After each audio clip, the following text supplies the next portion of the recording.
So I said, what do you have for breakfast? And she says, oh, I usually have, oh boy, technical difficulties. She usually has cereal with milk, right, or yogurt, okay? I say, okay, how about lunch? She says salad. Salad, a little cold salad. A little bit of salad. And then she snacks, you know, she snacks like, the snacks look like, oh, she has maybe an apple, a little apple, some carrots. She likes to drink coffee. I say, how about dinner? Oh, dinner, chicken. So she eats chicken and has maybe some veggies. So chicken and veggies for dinner. Looks pretty good. Looks like a healthy diet. I don't see a lot of junk food in there. She's eating at home mostly. But there's one thing she tells me. I love cold drinks.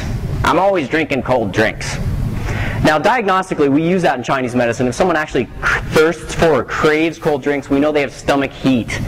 In her case, I'm not thinking that's so much true. I think she's a Tucsonan and she likes to drink cold drinks. We all drink cold drinks here. Well, one interesting thing, and this is before she even gets off the table and starts to receive treatment. One interesting thing I'd like to share with you all is, if you have any kind of diet, we're going to go back to this, but any kind of diet, and you like to drink cold drinks with your meals, you're going to have a problem with your digestion. Ice, again, is good for dead people and margaritas, but let's say the margaritas are on occasion, not with every meal. Iced tea, for example, our kind of national drink of choice, really is slowing down all of our digestion. And how many people have put a bottle of olive oil in the fridge? Anybody? 1, 2 people? Okay. Well, I'll just tell you what happens when you do that, for those of us who don't know. When you put any kind of olive oil, or any oil rather, in the fridge, it will congeal. It hardens. Okay? Well, that's exactly what happens when you dump ice onto your food. If you're having a greasy Mexican meal and you drink ice water, it's going to congeal the fats in your belly. And that's going to slow down digestion. Okay, so limit your amount of cold drinks when you eat. You're going to notice a huge change in the way you feel. You will never see in China on the table cold drinks. Unless you ask for them specifically, they'll bring them to you. But everybody's drinking hot tea. And that's the other thing. Hot drinks are actually going to assist digestion. And it sounds unappealing, you know. We live in the desert. Who wants to be drinking hot tea? Another little secret about hot tea is it's not only warming, it's thermoregulating. Hot drinks actually will cause you to sweat, which causes you to cool down. And it's a sweat, it's a slight sweat if you're inside. It's not like you're going to be pouring sweat. But it'll cool you down. So hot drinks actually cool you down and they warm you up. They're thermoregulating, which is nice. It's a nice little piece to know. And it was one of the greatest things I ever discovered in Chinese medicine school. That was maybe the coolest thing I took home, was that if I stopped drinking these cold drinks when I ate my Mexican food, I didn't go into a food coma 2 hours later, you know, where all you want to do is take a nap. So I gave her this advice, and she kind of rolled her eyes at me. Yeah, I'm going to drink cold drinks anyway. I'm from Tucson. So she might start incorporating this, she might not. But here's the interesting thing. There's a couple of pieces here. Everything she's mentioned here, for the most part, with the exception of maybe dinner, is cold. She's eating cold foods all day long. And she has what I call the TED diet, the typical endurance diet. It's cold and fast. It's out of the fridge, it's instant, right? It's cold. And the problem with cold is it is slow. Cold is slow. And if we slow down the transit time of food in your belly, you're going to have problems just like she's experiencing. You're going to have bloating, you're going to have gas, you're going to have acid regurgitation, so on and so forth, just from the cold food alone. But that's the least of your worries as an endurance athlete. Cold foods actually rob chi, rob energy from your body. So most of your foods should be cooked and warm. Breakfast especially. If you're not going to eat a warm breakfast, don't eat anything at all. You're much better off. Leaving the house with a belly full of cold smoothie, cold cereal, cold milk, cold yogurt is going to make you tired. It's going to rob energy. And the process is pretty simple. This is how it happens. The Chinese call the stomach the 100-degree soup. And this isn't the 100-degree soup, by the way. This is my tea. The 100-degree soup. And it's true, your stomach actually is slightly warmer than your body temperature. It's about 100 degrees.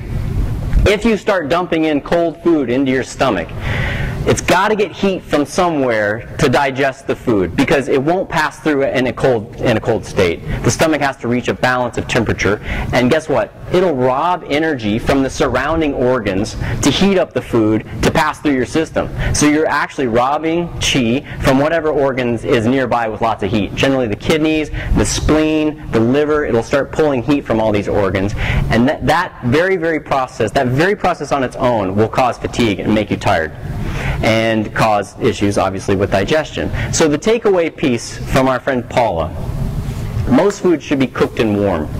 Heat is qi, and we want to add qi to your body. We don't want to take it away as endurance athletes. We do that too often, right?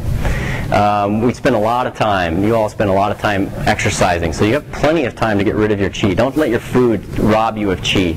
The interesting thing about some foods is you actually don't net anything from certain cold foods, because the process of digestion is so difficult and such a complex task that by the time you get to the end of the process of digesting, you really didn't net anything. It's sort of a wash. So that's a pretty interesting tidbit that I sent her home with. I made her promise me that she'll start eating more warm foods. And I hadn't treated her yet. I just gave her advice. She did get on the table eventually. We did some acupuncture. I sent her home with some herbs that help digestion.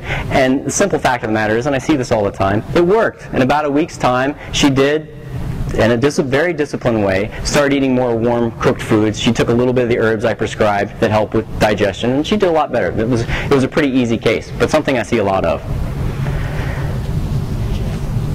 Next is our friend Scott, and he's a very interesting case. Scott is a 28-year-old professional cyclist, and he's been racing bikes since he was 15 years old, and he's been on a professional contract for about 5 years. Very competitive. He's a really good athlete. And he comes into my office because he's got a lot of fatigue. And one of his friends said, "Oh yeah, go see this guy Dan. Maybe he'll help you out." So he doesn't know me, I don't know him.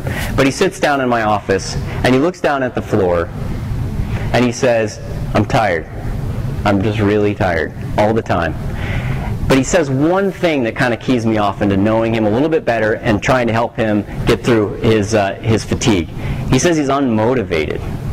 Now, we're no stranger to unmotivation. Everybody who's overtrained or even slightly overtrained has started to become unmotivated. That's not rocket science. That's nothing new.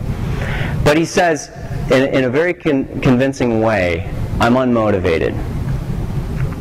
And this is interesting because after asking him a few questions about, what do you think about bike racing, and is this the direction you want to take in your life, and some other kind of deep life issues, he says he's unsure if he wants to be a bike racer anymore. He's got another year left on his contract, but he's really not sure. Well, I'm going to take it another step farther, and it's not my job to give him some sort of Western medical diagnosis. I don't generally do that. But he sure is showing a lot of signs of depression. And I see this probably more often than any condition I treat in endurance athletes. Depression. How is this possible? We have these really healthy individuals who take good care of their bodies, who are totally in tune with themselves, and they're sitting in front of me and they have all these other issues, a whole laundry list of issues, but depression or the blues or unmotivation is somewhere on the list with many, many, many of these folks. And I've seen this over the years, and I've tried to understand why. And I've tried to put together some sort of Chinese medical model to explain why. And I have a kind of a working theory, and I'm going to share that with you all in just a minute. Well, one thing I observed about Scott is he's a metal type. And metal types are absolutely meticulous. Everything's perfect. I knew he was a metal type when he got out of his car. His car was absolutely spotless. He steps on out. He's got a t-shirt tucked into his shorts with a belt on, right? Every hair is in place. He's perfectly shaven. And he speaks very, very directly. He's extremely polite. And he definitely has his stuff together. He's right on time. He's a metal type. And metal types have an interesting phenomenon, and again, we'll talk about the whooshing more at a future talk, but I want to share this with you all because I feel that endurance athletes, and especially triathletes, often tend to have a lot of metal. The metal types, because they're meticulous, have a knack for perfection. And the interesting thing is, perfection is a phantom. Perfection doesn't exist anywhere in nature. The only way perfection exists is in imperfection, is in chaos. But we have a hard time, as endurance athletes, kind of getting a grasp on this. And I wanted to find a way to talk to Scott about this perfectionistic attitude because, boy, was he serious about training. I mean, this is a guy who was kicking everybody's butt in February, right? He's on the ball. And that's typical in Tucson. We see a lot of winter heroes and summer zeros, right? Because they blow themselves up before the big races come around in June.